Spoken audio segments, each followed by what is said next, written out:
Assalamualaikum warahmatullahi wabarakatuh. Selamat pagi menjelang siang Mitra Suara Kota. Bagaimana kabar Anda hari ini? Semoga kabarnya baik-baik aja dan sehat selalu ya. Alhamdulillah kami dapat kembali hadir menemani ruang dengar Anda. Kali ini di Kabar Samalah Porore sesi yang kedua. Kali ini bareng Vivi di edisi hari Jumat ya. Di kalender kedua di bulan Mei 2025 dan bertepatan dengan Hari Pendidikan Nasional yang juga bertepatan di hari ini 2 Mei. Oke Mitra Suara Kota, seperti biasa di Jumat siang kami hadirkan klinik udara bersama RSUD Dr. Muhammad Saleh. Dan siang hari ini pula sudah hadir di studio dua narasumber kita yang coba akan berbagi informasi penting seputar dunia kesehatan bersama klinik udara. Oke Mitra Suara Kota, Anda juga bisa ikut bergabung bersama kami di line WhatsApp di 08133460.000. Anda juga bisa ikut gabungan di live Instagram RSUD Dr. Muhammad Saleh yang saat ini secara langsung disiarkan ya dari studio Radio Suara Kota di Jalan Suraya. Yang mau tanya-tanya langsung aja tinggalkan di kolom komentar. Nanti kita akan ngebahas ya pertanyaan yang Anda ajukan kepada narasumber kita di kesempatan siang kali ini. Oke, next, langsung aja tanpa berlama-lama kita akan sapa beliau narasumber kita dari RSUD Dr. Muhammad Saleh. Assalamualaikum, selamat siang dokter. Waalaikumsalam, terima kasih sudah difasilitasi. Oke, gimana kabarnya hari ini dokter? Sehat. Oke. Luar biasa. Oke, kali ini ada Dokter Bobby. Siapa yang nggak kenal sama dokter satu ini? Beliau adalah salah satu dokter yang mengabdikan diri di RSUD Dr. Muhammad Saleh. Ada Dokter Bobby Mulyadi SPPKK, ya, dokter spesialis patologi klinik RSUD Dr. Muhammad Saleh. Bener ya dokter ya? Iya. Oke, kata orang tak kenal maka tak sayang. Supaya sayang sama dokternya, sayang sama dokternya ya. Maka kita harus kenalan dulu dokter. Oke, dokter, ini sudah mengabdikan di RSUD Dr. Muhammad Saleh sudah berapa lama sih dok? Baru sebentar ya, 17 tahun ya. Wah, kalau usia itu sudah ini ya, sudah remaja, udah ulang tahun, ulang tahun menginjak dewasa. Iya, menginjak akil balik gitu ya. Bener banget. Oke, dokter siang hari ini membawa siapa nih dok? Ya. Ya dokter nggak sendirian kan? Iya, hari ini saya ditemani oleh Bu Umami. Iya. Ya. Bu Umami, mana dong suaranya Ibu Mami? Disapa. Oke. Assalamualaikum warahmatullahi wabarakatuh. Waalaikumsalam warahmatullahi wabarakatuh. Ibu Mami SDR Kes SE gitu ya.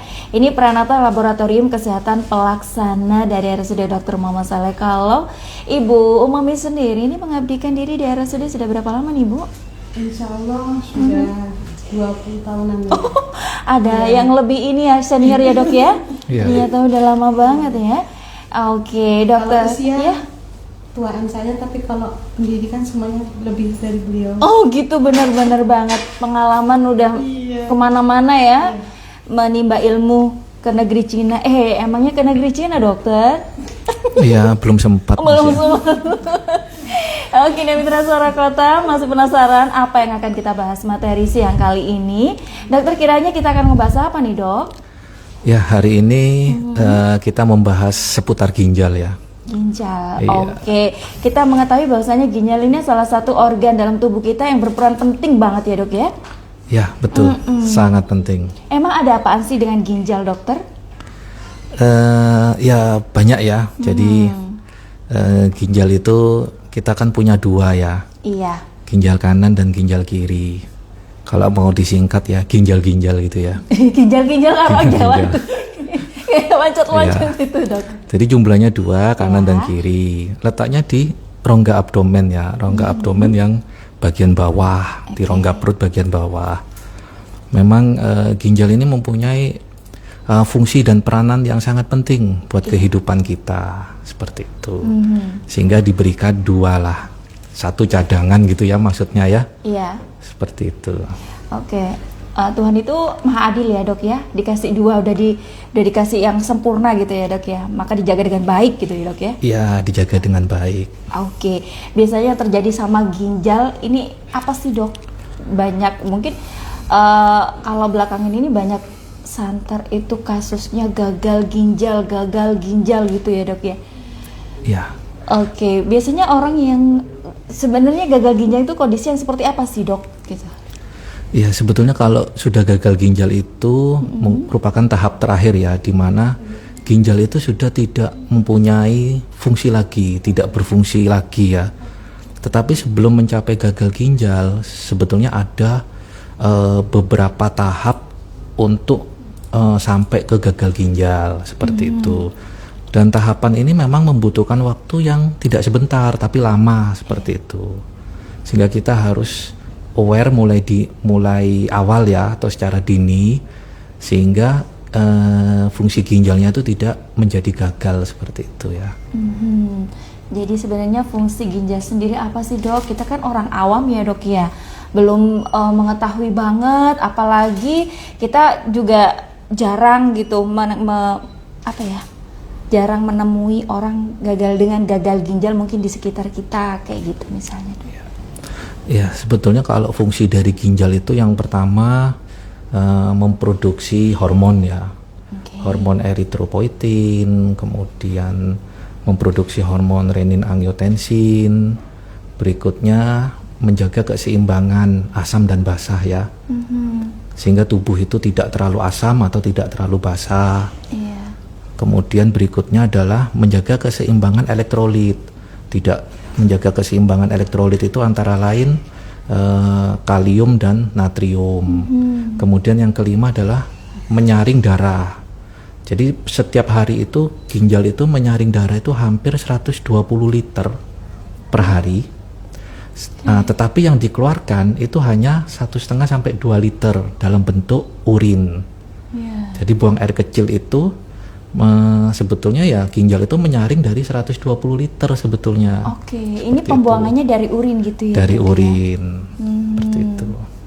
Nah, kalau ginjal yang sehat harusnya sesuai dengan fungsinya. Nah, kalau yang nggak sehat berarti ini tidak sesuai dengan fungsi yang tadi dokter sebutkan berarti kan dok? Iya. Berarti ada sesuatu kondisi di mana ginjal ini mungkin mengalami kerusakan atau sehingga tidak mampu lagi untuk bekerja sesuai dengan fungsinya. Nah, biasanya ini disebabkan karena apa sih dok? Pola hidup, pola makan, atau pola tidur dok? Ya, jadi yang pertama memang kerusakan ginjal itu memang perlahan-lahan ya, tapi pasti memang. Jadi seperti apa ya, silent killer ya. Silent killer itu merusak diam-diam begitu. Biasanya ada beberapa faktor risiko. Sehingga seseorang itu bisa jatuh kepada penyakit ginjal kronis, kemudian akhirnya terminal, akhirnya gagal ginjal. Ya, beberapa faktor risiko antara lain diabetes mellitus atau kencing manis. Yang kedua hipertensi ya. Bukan hipersensi tapi hipertensi. Ya. Beda ya dok, beda jauh ya dok. Beda jauh. Memang satu huruf tapi beda jauh ya. Hipertensi, yang ketiga bisa batu ginjal. Kemudian yang keempat itu penyakit infeksi pada saluran ginjal yang kronis seperti pyelonefritis atau glomerulonefritis. Kemudian bisa juga disebabkan oleh karena pola hidup ya. Pola hidup itu misalnya mengonsumsi atau minum obat anti nyeri sembarangan dan terus menerus. Berikutnya juga disebabkan oleh karena minum jamu-jamuan ya, yang tidak punya izin edar yang jelas. Jadi jamu tersebut itu dioplos dengan obat anti nyeri atau obatnya dokter ya, yang biasa dipakai oleh dokter, tetapi dosisnya itu berlebihan. Ciri-cirinya tuh, kok habis minum konsumsi jamu ini kok langsung rasanya seger sekali atau pleng. Nah, itu hati-hati. Seperti itu. Itu masih banyak loh di luar sana dok, membeli obat tanpa resep dokter, membeli obat tanpa ada rekom dari dokter, gitu tuh masih banyak di luar sana. Dan masyarakat Kota Probolinggo juga masih suka minum jamu-jamu yang di luar, yang itu tadi dokter sebutkan itu tadi. Iya. betul. Mirisnya di situ ya dok ya? Iya, betul. Seperti Oke. itu. Dokter, kalau misalnya ginjal ini kan banyak tuh penyebabnya, dari mulai mengkonsumsi, pola hidup dan yang lainnya nih. Nah, kalau di Kota Probolinggo sendiri, kasus yang sering muncul, yang timbul sebagian besar pasien dokter terkait dengan ginjal ini, kesehatan ginjal itu apa sih dok? Yang 3 penyebab terbesar ya, yang menyebabkan seseorang itu jatuh kepada penyakit ginjal dan akhirnya gagal ginjal. Iya. Itu yang pertama adalah diabetes, Oke. yang kedua hipertensi, yang ketiga adalah batu ginjal. Jadi kalau 3 penyakit ini tidak ditangani secara dini dan tidak minum obat secara teratur, Iya. perlahan tapi pasti nantinya akan masuk ke komplikasi. Komplikasinya adalah salah satunya gagal ginjal, seperti itu. Ngeri ya dok ya. Kalau Iya. udah terngiang di pikiran gagal ginjal, berarti ginjalnya gagal dong untuk bisa berjalan sesuai dengan ininya ya dok ya. Rasanya kayak aneh, takut gimana loh dok gitu. Ya. Dokter, gagal ginjal sendiri ini biasanya diderita sama orang usia berapa sih? Kalau bilangnya gagal ginjal berarti kan nggak berfungsi. Apa mungkin ini hanya diderita sama orang-orang yang usianya udah lanjut? Karena kan organnya udah mulai menurun fungsinya kayak gitu. Atau bahkan anak-anak juga bisa nih mengidap gitu. Ya, jadi secara normal ya atau fisiologis, sebetulnya semakin tua itu fungsi ginjal kita itu otomatis akan menurun dengan sendirinya. Iya dok. Per 10 tahun pertambahan usia itu penurunannya itu kecepatan penyaringan ginjal itu menurun 6,5 ml per menit per luas permukaan tubuh. Nah, tetapi ini akan dipercepat oleh faktor risiko yang saya sebutkan tadi. Iya, dok. Seperti itu ya. Jadi memang sekarang penderita gagal ginjal itu tidak hanya diderita oleh usia tua ya, atau di atas 60 tahun, di atas 50 tahun. Sekarang semakin kesini itu bergeser ke usia yang lebih muda. Ya. Hal ini biasanya disebabkan oleh pertama, pada anak-anak yang dari kecil sudah terkena infeksi saluran kencing ya, Iya. infeksi, kemudian kelainan struktur ginjal, kemudian bisa juga oleh karena sindroma nefrotik ya, ginjalnya bocor, oleh autoimun, kemudian anak-anak yang dari kecil sudah terkena diabetes mellitus tipe 1, Tipe 1. yang tidak ditangani dengan benar, Iya. atau juga bisa karena dari kecil konsumsi air putihnya kurang, itu juga bisa mempengaruhi. Berikutnya adalah mengkonsumsi vitamin atau suplemen dengan dosis yang sangat tinggi dan terus menerus, seperti itu, tinggi dan terus menerus. Itu adalah salah satu faktor sehingga pasien anak dengan gagal ginjal ini semakin meningkat. Usia 17 tahun sudah terkena gagal ginjal, seperti itu, karena faktor tadi. Kasus ini banyak dok di Kota Probolinggo? Ada beberapa ya, ada beberapa. Jadi semakin bergeser. Ada yang usia 19 tahun itu 2-3 orang ya ada. Kemudian ada yang saat ini adalah usia produktif yang banyak juga yang kena, seperti itu. Oke, dari kasus yang dokter tangani nih, ternyata ini yang melakukan pemeriksaan dokter, yang tidak di luar sana kita kan nggak tahu ya dok ya. Iya, betul. Nah itu dia. Nah dok, supaya mereka tuh sadar, masyarakat Kota Probolinggo khususnya tuh sadar akan pentingnya kita menjaga kesehatan ginjal.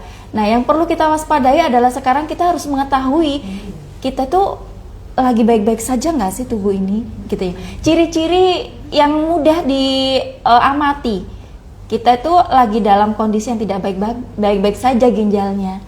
Ciri-cirinya apa nih dok? Ginjalnya ya, yang pertama perhatikan warna urin ya. Oke. Warna urin sebaiknya ya putih bening ya. Kalau mulai kuning apalagi coklat tua berarti kita kurang air minum. Iya. Air putih ya, terutama air putih. Kemudian apakah berbuih atau tidak, atau ada bau yang sangat menyengat seperti itu. Kalau bau yang sangat menyengat kemungkinan bisa karena infeksi saluran kencing ya, seperti itu. Kemudian apakah badan ini mudah capek atau lelah, seperti itu.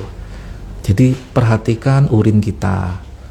Berikutnya adalah apakah kita punya faktor risiko, genetik diabetes atau hipertensi atau batu ginjal. Kalau ketiga itu tidak ada, nah kemungkinan kita kurang minum. Jadi yang sederhana saja ya, kurang minum atau aktivitas yang berlebihan yang membuat kita gampang capek, seperti itu. Oh gitu. Jadi yang lebih ininya kita perhatikan aja ya Mitra Suara Kota ya, kalau memang ada dirasa tidak sesuai atau mungkin dirasa sakit, tidak sesuai dengan biasanya, kemudian juga warna urin juga tidak normal kayak gitu ya. Kemudian baunya juga, biasanya kalau urin kan khas gitu kan Dok ya. Kita makan pete ya baunya pete gitu kan. Bau pete, iya.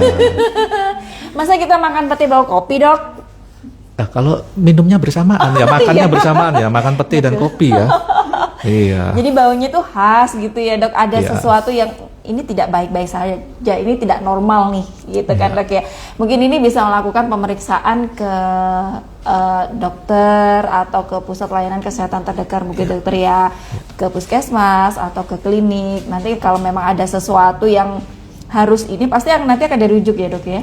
Ya, nanti akan ditindaklanjuti oleh dokter yang memeriksa. Nah oke. Klinik RSUD Dr. Muhammad Saleh polinya buka setiap hari ya Dok ya. Melayani juga pasien dengan BPJS gitu ya. Oke. Dokter, dokter kan membawa Ibu Umami gitu ya. Ibu Umami ini ada di mana Ibu? Di laboratorium? Di laboratorium RSUD Muhammad Saleh. Oke, ini masih ada sangkut pautnya dengan yang namanya gagal ginjal gitu ya? Apa sih laboratorium untuk penanganan? Ya, jadi di laboratorium itu menangani sampel-sampel misalnya kayak pemeriksaan darah, kencing, itu kami lakukan pemeriksaan yang mana nanti hasilnya bisa membantu diagnosa dokter. Oke, jadi ini alurnya nih Dok, saya kembali lagi ke dokter. Saya tahan untuk Ibu Umami. Dokter, ini misalnya nih Dok, kalau udah diketahui ini ada something nih, kemudian harus melakukan pemeriksaan dengan intensif ke RSUD Dr. Muhammad Saleh nih Dok. Nah, kemudian untuk bisa mengetahui ini berarti kan ada penanganan lainnya Dok ya, kayak misalnya salah satunya adalah ke laboratorium. Berarti ini yang diambil sampelnya apa aja Dok? Ya, jadi kalau untuk mendiagnosa penyakit ginjal kronis, itu yang dibutuhkan adalah pemeriksaan darah dan albumin kreatinin rasio yang dari urin ya, atau mikroalbumin. Minimal 2 itu dulu. Oke, nanti kalau udah diketahui, kemudian kemana nih Dok? Nanti setelah diketahui maka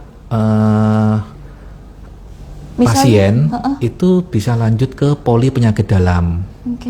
Ke poli penyakit dalam untuk ditegakkan masuk ke dalam stadium berapa penyakit ginjal kronisnya. Stadium 1 sampai dengan 5. Kalau 5 itu sudah gagal ginjal atau end stage. Seperti itu, sehingga kalau 5 butuh hemodialisa. Cuci darah ya Dok ya? Cuci darah, betul. Gagal ginjal gitu ya, ngeri nih Dok. Nah, gagal ginjal sendiri adalah kondisi di mana ginjalnya udah nggak berfungsi banget, udah stadiumnya 5 ya Dok.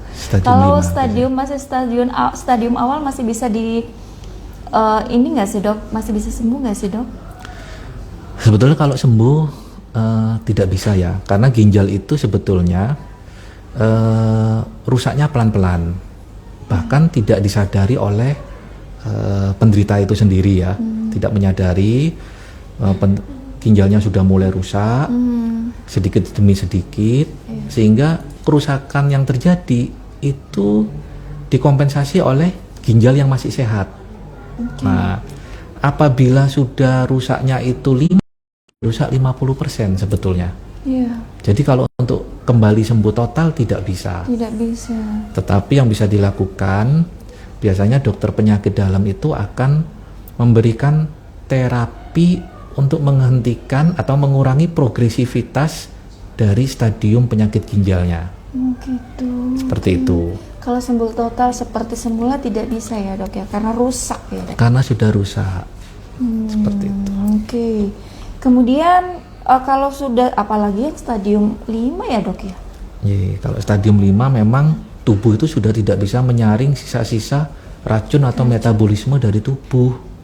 Seperti itu, sehingga butuh suatu alat untuk membantu mengeluarkan sisa-sisa racun atau metabolisme tubuh kita. Apakah nanti ada penanganan atau maksudnya kan ada kasus kayak di film-film jadinya saya. Oh, iya. Film-film itu kan bilang ini rusak, harus diangkat satu nih, rusak ginjalnya diangkat satu. Itu memang benar adanya dok? Ya benar. Jadi kasus ya, ada salah satu penyanyi kan ya, penyanyi nasional penyanyi yang terkenal di Indonesia itu salah satu ginjalnya diangkat oleh karena terkena tumor ginjal kan. Iya. Nah kalau diangkat satu artinya maka fungsinya itu akan dikompensasi atau ginjal yang tersisa itu melakukan Kerjanya double double. working ya, kerjanya double akhirnya. Double. Seperti itu. Lama-kelamaan juga nanti akan capek ya. Nah ginjalnya iya itu ya, betul, dok, ya? capeknya itu sehingga ya itu tadi perlu dikurangi faktor-faktor yang menyebabkan ginjal itu lebih mudah capek lagi. Ada lagi nih dok, masih seputar yang ada di film, cangkok ginjal. Itu memang benar adanya juga? Ada, cangkok ginjal memang ada. Oh, gitu. Jadi kalau pada cangkok ginjal itu Ya. 2 ginjalnya sudah tidak berfungsi, itu ditambah 1 ginjal lagi, berarti ada 3 nanti. 3, tapi hanya 1 yang berfungsi, seperti itu. Efektif nggak sih dok? Kalau efektif, sekarang kalau dunia percangkokan ya, wah ini kayak dunia mangga Udah ya. kayak mangga dicangkok Kayak mangga ya. Jadi di dunia percangkokan itu sekarang ini dunia kedokteran itu sudah sangat maju. Iya. Sudah jam Teknologinya terbangnya juga ini ya, dok. sudah tinggi, teknologinya juga berkembang dengan pesat, Iya. sehingga saat ini sudah memberikan banyak manfaat ya, membantu. Jadi membantu. tidak berpengaruh ya dok? Misalnya ditambah dua ginjalnya udah nggak berfungsi, tapi tetap di dalam tubuh kemudian ditambah lagi pencakokan 1 ginjal yang masih baik gitu Iya, dok. Ini betul. nggak mengganggu untuk fungsi yang cangkok gitu dok? Tidak. Nggak ya dok? Tidak, karena nanti memang dokter itu karena dengan kemajuan teknologi dan lain-lain melakukan screening ya, melakukan screening, mempersiapkan dengan baik sehingga ginjal yang dicangkokkan kepada tubuh pasien gagal ginjal itu bisa berfungsi dengan optimal, dengan baik, tidak direjeksi atau ditolak oleh tubuh penerima. Oke. Jadi nambah 1 organ tubuhnya Mitra Suara Kota kalau seperti itu kasusnya ya. Ya. Beda kalau dipotong tapi yang satu masih sehat. Tapi ya gitu ya dok, harus benar-benar perhatian, aware sama tubuhnya, jangan sembarangan lagi untuk pola hidup, pola makan kayak gitu ya dok ya. Iya, betul. Nah, untuk mencegah dokter supaya kita itu terhindar dari yang namanya gagal ginjal. Kalau tadi bilangnya mencukupi cairan tubuh salah satunya ya dok ya. Iya. Kemudian jangan mengkonsumsi obat-obatan tanpa adanya resep atau anjuran dokter kayak gitu kan dok ya. Kemudian ada lagi makanan yang tidak boleh, mungkin pantangan. Iya, kalau biasanya kalau ginjal itu karena obat-obatan ya, kemudian suplemen atau vitamin yang dosis tinggi. Kalau obesitas dok, pengaruh nggak sih dok?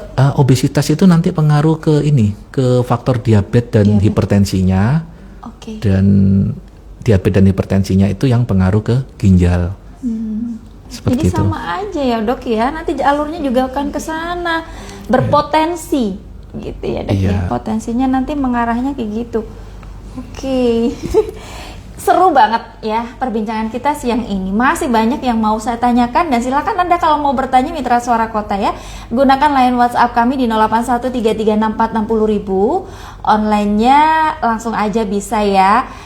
Ke Instagram RSUD Dr. Muhammad Saleh bisa ya. Ini ada atensi yang masuk di kolom komentar ya Instagram RSUD. Izin tanya dok, ini dari Cindy Maulidia 5. Izin tanya dok, kalau kita konsumsi kolagen yang membuat kulit putih setiap hari, apakah berpengaruh negatif ke ginjal ya dok? Terima kasih. Ya, jadi, nah ini harusnya dokter Rano ya, dokter kecantikan ini yang jawab ini ya. Iya. Ya, tapi ya segala sesuatu yang berlebihan memang tidak diperbolehkan. Iya. Jadi memang kalau kolagen yang untuk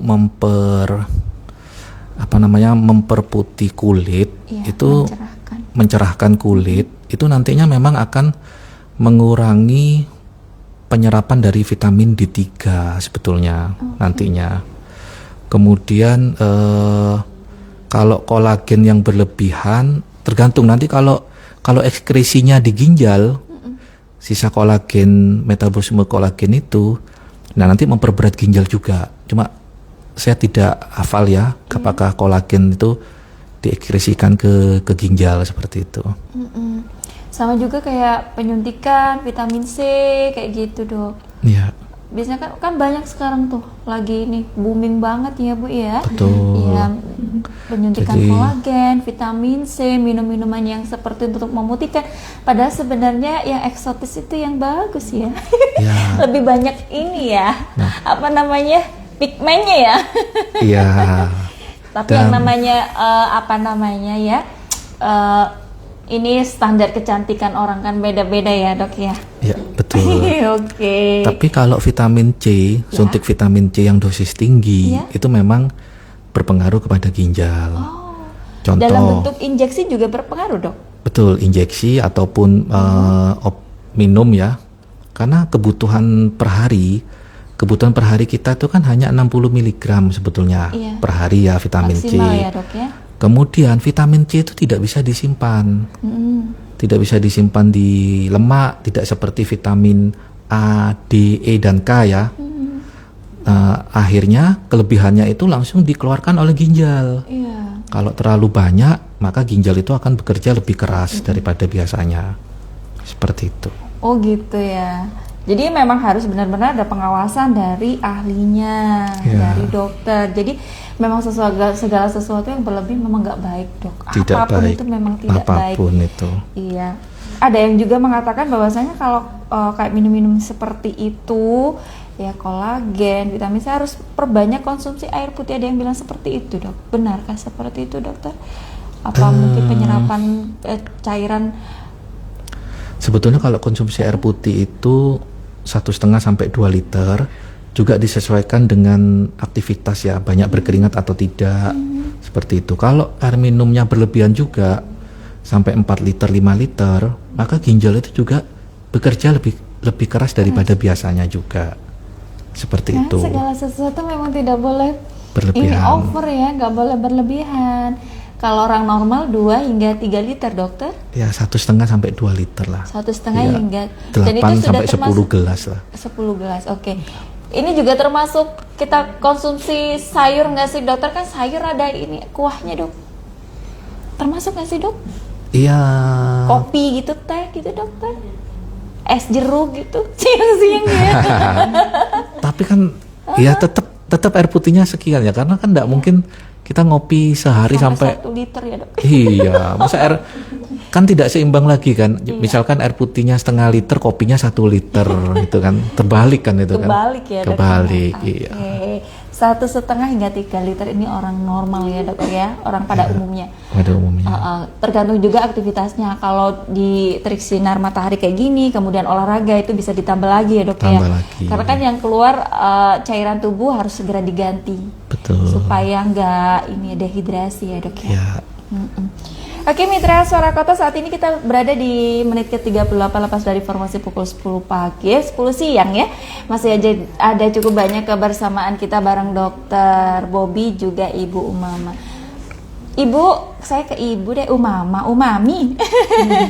Ibu Umami, di laboratorium sendiri di RSUD Dr. Muhammad Saleh ini apa saja sih Bu yang di ini kan yang diperiksa apa aja.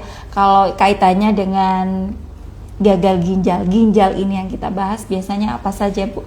Tadi kan Dokter Bobby bilang pengambilan beberapa sampel mulai dari urin hingga darah kayak gitu ya, Ibu. Jadi kami di laboratorium kami itu melakukan pemeriksaan ya bermacam-macam ya Mbak Vivi ya.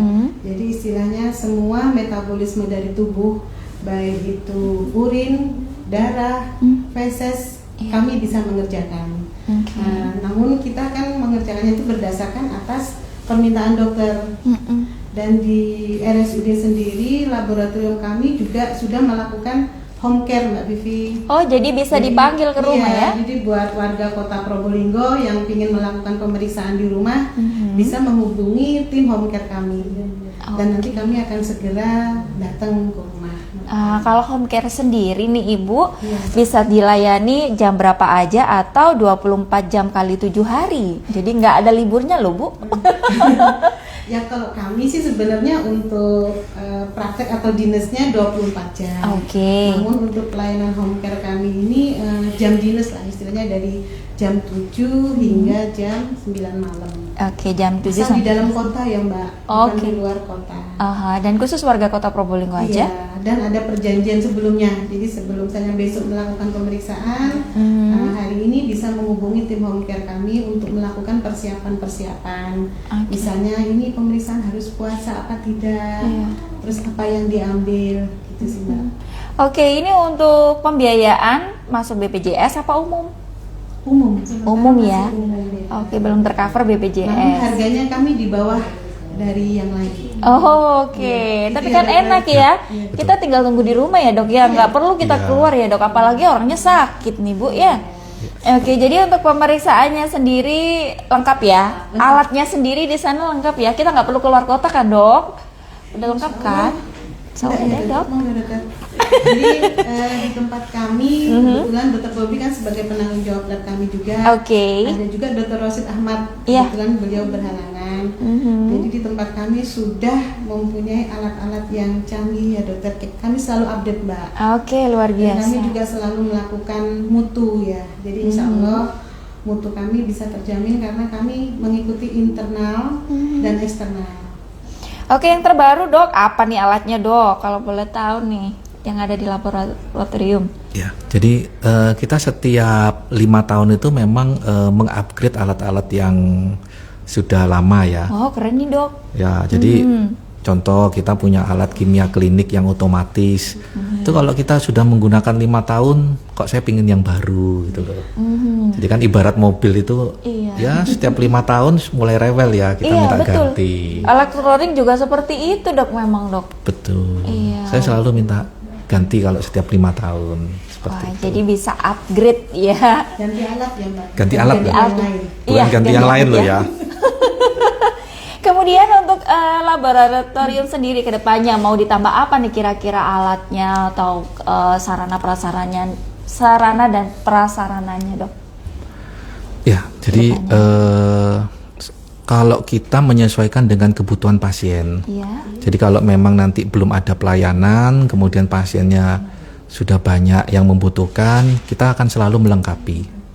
Seperti itu, sesuai kebutuhan pasien. Karena kalau di bidang laboratorium itu reagen itu kan ada masa expirednya ya. Jadi kalau tidak digunakan nanti banyak yang expired. Jadi memang disesuaikan kebutuhan pasien seperti itu. Nggak ada yang terpending nanti. Ini alatnya habis, ini nggak ada ya Dok ya? Nggak ada ya Dok ya? Nggak ada dong. Kami juga ingin menyampaikan rujukan dari rumah sakit lain ya Dok. Bisa ya diterima ya? Tiroid. Bisa ya diterima ya? Bisa. Pemeriksaannya udah lengkap ya, apa aja gitu? Sudah lengkap. Udah, boleh dijelaskan apa aja Bu? Banyak ya, banyak sekali. Banyak sekali ya. Jadi pemeriksaan yang sering deh. Pemeriksaan darah lengkap. Untuk pasien mengetahui demam berdarah atau bukan. Kita juga punya anti dengue, NS1, terus pemeriksaan tiroid yang sekarang lagi booming, terus untuk pemeriksaan ginjal ada, pemeriksaan lemak darah, fungsi hati, terus blood gas analisa kami juga sudah ada. banyak sih, PCR juga ada. Dengan tarif yang relatif murah dari Iya, yang di dari yang luar. lain. Dan kami juga untuk kultur kami juga sudah siap. Terus Oke. patologi anatomi juga ada. Untuk petugas sendiri tentu tidak sedikit ya yang karena kan memang ini kerjanya 24 jam loh. Iya. Gitu, apalagi ada yang home care juga. Personilnya berapa nih di laboratorium? Untuk di laboratorium sendiri kami punya 15 ya Mbak Ira. Oke, Jadi 15. 11 ATLM Ya. yang dimana sekarang kan merupakan HUT-nya Paterki Mbak ya, yang Iya. ke-39. Mhm. Jadi ada 11 ATLM, ada administrasi dan petugas flebotomi juga. Oke, ini kan ginjal ini ada ininya dok ya, ada alat untuk mendeteksi seberapa bagus ginjal kita, seberapa baik ginjal kita itu ada ya dok ya? Iya Alatnya? ada. Oke, bisa dijelaskan dok. Yang baik itu karena ini ada pertanyaan dari Ana_Scott Waris ya. Izin bertanya dok, untuk nilai normalnya fungsi ginjal itu berapa ya dok? Ya. Nama Jadi, alatnya apa sih dok? nama alatnya itu yang pertama clinical chemistry analyzer ya. Oh, ada Biasanya chemistry-nya juga ya? harus ada chemistry memang Ada ya. chemistry. Ikatan batin. Ikatan batin. Jadi bisa mendeteksi kreatinin dan bun ya. Kreatinin dan bun. Nilai normal kreatinin itu antara antara laki-laki dan perempuan beda. Oke. Jadi kalau laki-laki 0,7 sampai 1,2, kalau pada perempuan 0,5 sampai 1,0 ya miligram per desiliter, itu nilai normalnya. Nah, kalau bun itu kalau laki-laki 10 sampai 20, kalau perempuan itu 7 sampai dengan 15 seperti itu ya. Itu bun. Nah, biasanya nilai bun itu 8 sampai 10 kalinya nilai kreatinin seperti itu.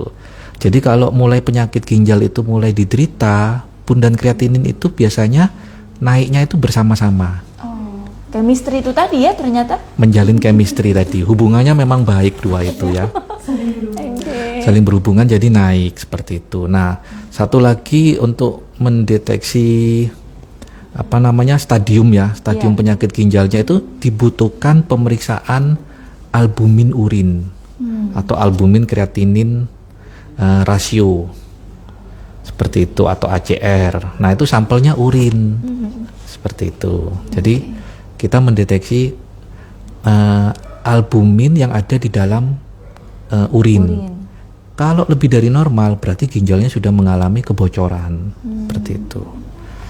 Nah, bocornya kalau kecil masih bisa ditambal dengan obat-obatan. Iya. Kalau sudah besar dalam waktu yang lama ya sudah akan progresif seperti itu. Oke, ya itu tadi berarti stadiumnya udah stadium lanjut ya dok, stadium 5 ya dok, udah gagal ginjal Stadium lagi. 5. Dan harus dilakukan cuci darah karena kan tubuh sudah nggak bisa menyaring ini. Betul, tidak bisa menyaring racun-racun ya dok. racun-racun yang harusnya dikeluarkan seperti itu. Oke, nggak apa-apa lah, yang penting sehat jiwa raganya. Ya. Tapi kalau udah mengetahui ini bu gagal ginjal, ini pak gagal ginjal, udah kemana-mana yang namanya pikiran ini ya. Iya. Oke, banyakkah dok pasien yang mungkin dokter beritahu ini ibu ini stadiumnya gini, itu ada yang sampai shock nggak sih dokter? Biasanya yang pasien itu biasanya kan berhubungan langsung dengan dokter penyakit dalamnya. Iya. Sedangkan kalau saya pribadi di laboratorium itu untuk menegakkan diagnosa atau melakukan pemeriksaan darah dan urinnya sebetulnya. Oke. Nah, jadi memang garda terdepannya itu nanti penyakit dalam, betul. Seperti itu. Diharapkan semua stakeholder yang berperan ya, dokter penyakit dalam, laboratorium, kemudian termasuk keluarga dan penderita itu sendiri, itu harus memang betul-betul berperan aktif ya, berperan aktif. Jadi kalau sudah diberi petunjuk, diterapi oleh dokternya, obatnya harus diminum rutin. Oh, berarti ada pengobatan lanjutan yang harus diminum secara rutin tuh berapa lama atau seumur hidup dok? Contoh kalau faktor risikonya ya, faktor risikonya itu diabetes dan hipertensi, maka diabetes dan hipertensinya ini harus diobati seumur hidup memang. Nah, tetapi kadang-kadang di masyarakat itu berkembang itu antara, kita susah loh membedakan antara hoax, mitos ya, mitos atau fakta seperti itu kan. Jadi contohnya jangan minum obat darah tinggi atau diabetes secara terus-menerus karena merusak ginjal. Itu malah hoax. Hoax ya. Atau Hoax mitos. Ya, hoax itu hoax ya. Ya. Kocok-kocokan gitu. Atau mitos. Mitos itu. Mitos itu. Tapi kalau obat anti nyeri yang diminum jangka panjang dan lama menyebabkan ginjal rusak, itu fakta. Jadi bedakan obatnya seperti itu. Oke. Jadi justru kalau obat diabetes dan hipertensi tidak rutin diminum, ya akhirnya perlahan tapi pasti akan jadi gagal ginjal seperti itu ya. Gitu. Ini memang di masyarakat salah kaprah ya, kalau orang sini bilang tuh salah kaprah itu sebenarnya. Betul. Karena kan kita makan terus ya dok ya. Kemudian kalau tidak dinetralisir sama yang namanya insulin, kalau diabetes itu gimana ya jadinya ya dok ya? Jadinya malah naik terus nih kadar gulanya. Gitu. Sama halnya dengan darah tinggi atau hipertensi. Kalau ini mikir sedikit udah naik nih, melonjak. Betul. Kita kan dituntut untuk mikir setiap hari ya. Kalau nggak mikir gimana ya? Sudah jangan mikir kayak gitu ya. Akan hidup. Ya sebetulnya kita hidup santai saja ya. Betul dokter. Jadi kan ada seperti ini ya, kata-kata itu kan, the best planning is have no planning ya. Jadi jangan banyak rencana lah gitu. Kadang-kadang kalau banyak rencana terus kita tidak mencapai target, kadang-kadang kan tensi agak naik. Ya, makanya the best planning is have no planning ya. Ya. Jadi nggak usah terlalu dibawa ya, apa yang ada sekarang dilakukan saja, nggak usah berangan-angan nanti gimana gitu, udah lakukan aja, mengalir hidup itu ya dok ya. Gimana ibu? Seperti air mengalir. Seperti air mengalir. Kalau ada arus, ya nikmati saja arusnya. Ya dok ya. Tapi hati-hati ya, harus tenggelam gitu ya. Perlu ada bimbingan ya dok. Ya, kalau ibaratnya kita tuh sakit ya, ada bimbingan dari dokter, harus seperti ini dilakukan. Insya Allah nanti yang kita rasakan ini nantinya bisa mereda ya dok ya. Kata dokter sendiri nih tadi menyampaikan bahwasanya kalau gagal ginjal itu atau didiagnosa ginjalnya rusak atau sakit atau bagaimana gitu, memang tidak bisa apa sih dok, bisa disembuhkan gitu. Tidak bisa disembuhkan secara sempurna lagi, tapi memang sudah seperti itu ya. Nanti bagaimana tindakan kita ya untuk bisa menjaga supaya nggak kembali ke yang lalu gitu ya dok ya, kesakitannya nggak ada gitu, setidaknya meminimalisir kolapsnya ya, meminimalisir apa sih ini ya penyebabnya tadi keluhan ya, atau komplikasinya. Oke, waktu sudah membatasi kita, nggak terasa kita sudah 2 jam loh, 2 jam dokter. 3 jam nggak ya? 3 jam ya. Oke, sebagai closing statement ya, mungkin Ibu Umami dulu, silakan bisa mempromosikan ya layanan yang ada di laboratorium ya. Kemudian kalau home care gitu harus hubungi kemana gitu, untuk layanan home care-nya apa saja di laboratorium. Silakan Bu Umami. Terima kasih Mbak Vivi. Sebelumnya saya atas nama Patenki ya Mbak ya, mengucapkan HUT Patenki yang ke-39, ATLM unggul dalam informasi kesehatan berbasis laboratorium. Patenki bersinergi menyehatkan negeri. Itu tema kita. Yang kedua, kami dari laboratorium RSUD Muhammad Saleh dengan senang hati menerima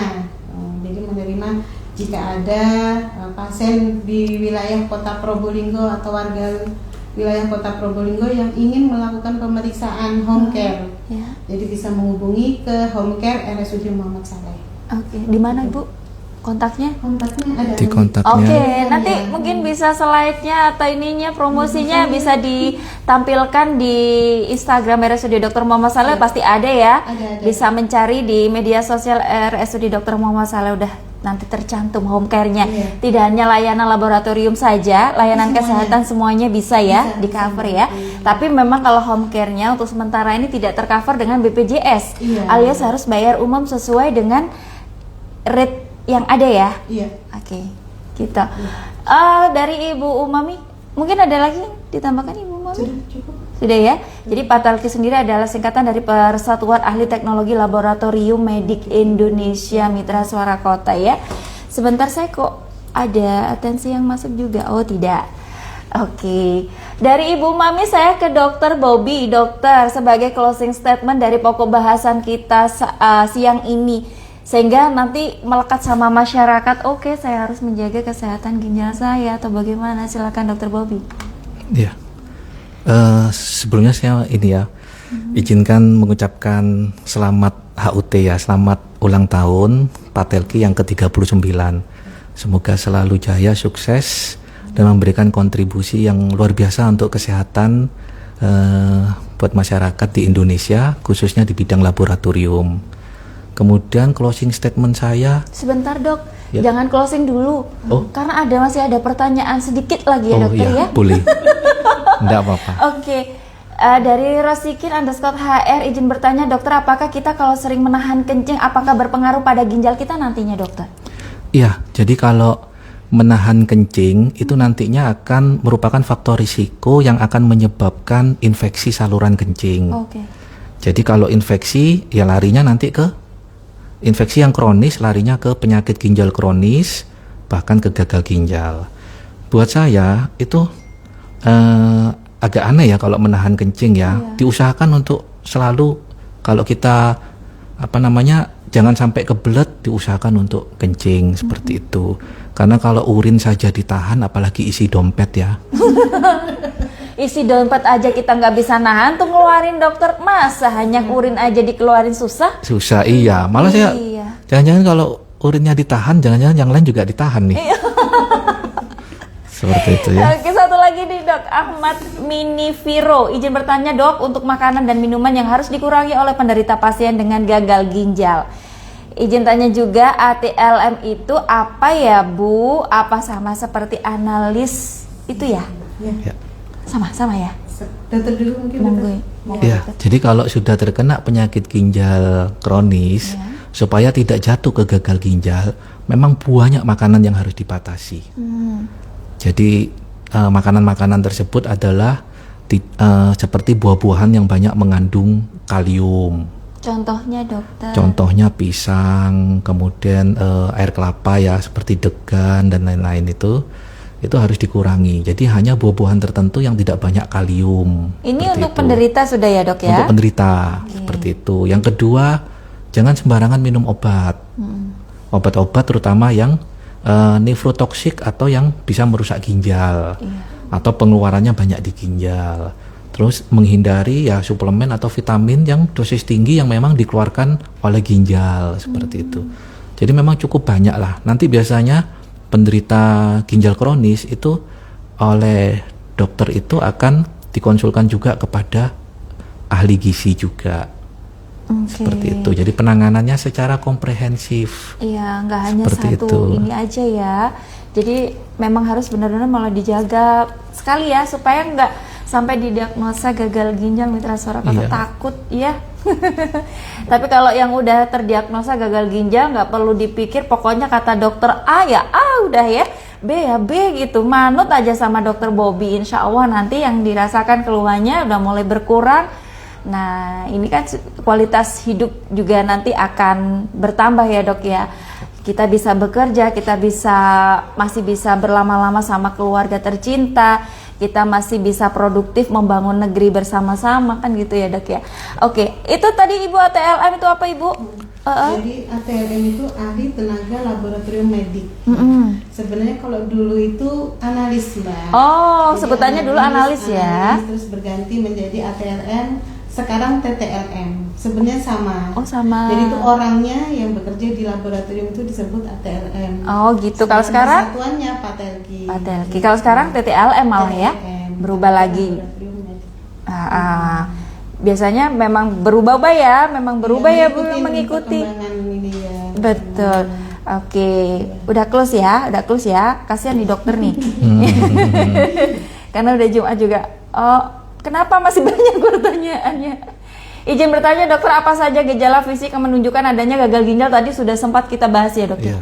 Salah satunya adalah Mudah urinnya. Iya. Itu Sering sebenarnya tadi sudah gatal, dibahas. seperti itu, bengkak, seperti itu. Ini masih bisa dilihat ulang ya di live Instagram. Coba lagi ya, nanti dibuka lagi. Kemudian, maaf dokter mau tanya apa saja gejala awal gejala. Iya sama. Tadi juga sudah dibahas ya.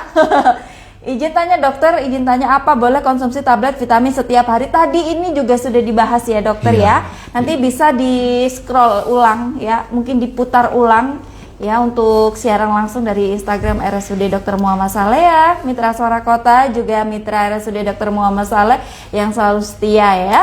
Oke deh Mitra Suara Kota, sebelum kita akhiri, dokter tadi sudah mau menyampaikan closing statement sampai ditahan loh sama saya. Kata dokter kalau ditahan bahaya loh, sekarang bisa dikeluarkan dokter. Jadi closing statementnya itu sederhana saja ya. Jadi menjaga pola makan, biasanya yang 4 sehat 5 sempurna, menjaga pola hidup, olahraga yang cukup dan istirahat yang cukup. Kemudian yang ketiga, jadi sayangi diri sendiri, terutama ginjal Anda, sebelum menyayangi orang lain di sekitar Anda. Iya. Itu saja ya mungkin ya. Yang terakhir tuh kalimatnya dok. Oke, terima kasih Dokter Bobby, terima kasih Ibu Mami yang sudah hadir berbagi informasi ini luar biasa. Informasi ini bisa gepuk tularkan sama yang lain, kalau perlu like, share juga ya, supaya lebih banyak orang yang bisa tahu informasi ini. Karena dengan kita mengetahui informasi yang kita bahas yang hari ini, maka lebih banyak orang yang tertolong ya dok ya. Oke Mitra Suara Kota, jangan kemana-mana. Sesaat lagi saya masih menemani Anda di ruang dengan 101,7 FM, masih bersama Laporore.